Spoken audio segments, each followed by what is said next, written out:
ಕೇರಳದ ಕೊಲ್ಲಂ ಜಿಲ್ಲೆಯಲ್ಲಿ ನಡೆಯುವಂತಹ ಉತ್ಸವವೊಂದು ಭಾರೀ ಸದ್ದು ಮಾಡ್ತಾ ಇದೆ. ಈ ಉತ್ಸವದಲ್ಲಿ ಪುರುಷರು ಮಹಿಳೆಯರಂತೆ ವೇಷವನ್ನ ಧರಿಸಬೇಕು.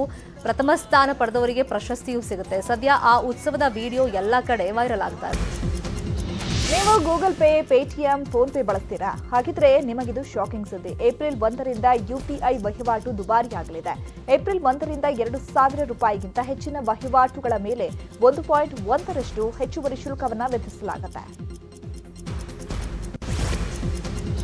ಕಳೆದ 24 ಗಂಟೆಗಳಲ್ಲಿ ದೇಶದಲ್ಲಿ 2,151 ಕೋವಿಡ್ ಪ್ರಕರಣಗಳು ದಾಖಲಾಗಿದ್ದು, ಇದು 5 ತಿಂಗಳಲ್ಲೇ ಅಧಿಕ ಅಂತ ಕೇಂದ್ರ ಆರೋಗ್ಯ ಇಲಾಖೆ ತಿಳಿಸಿದೆ. ಈ ಮೂಲಕ ಸಕ್ರಿಯ ಕೋವಿಡ್ ಪ್ರಕರಣಗಳ ಸಂಖ್ಯೆ 11,903ಕ್ಕೆ ಏರಿಕೆಯಾಗಿದೆ.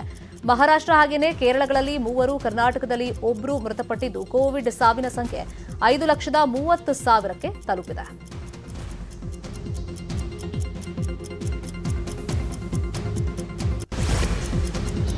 ಇನ್ನುಳಿದ ಸುದ್ದಿಗಳನ್ನು ನೋಡೋಣ ಬ್ರೇಕ್ ಆದ್ಮೇಲೆ.